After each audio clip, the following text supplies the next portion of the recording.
আসসালামু আলাইকুম।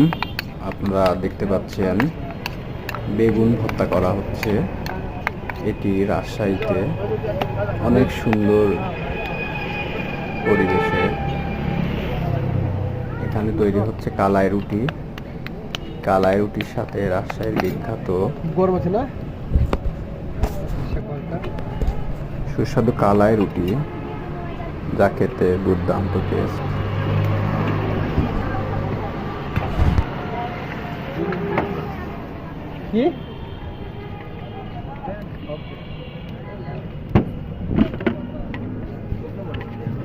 এদের বাসা কোথায়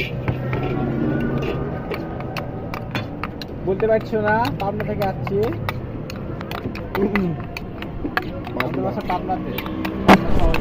রাজশাহীর মানুষগুলা আসলে খুবই ভালো। তাদের ভাষাটা আমার কাছে খুবই ভালো লাগে। অনেক রকম আইটেম দিয়ে তৈরি হচ্ছে রাজশাহীর কালাই রুটির সাথে বেগুন ভর্তা, যা খেতে দারুণ ছিল। হ্যাঁ ভাই।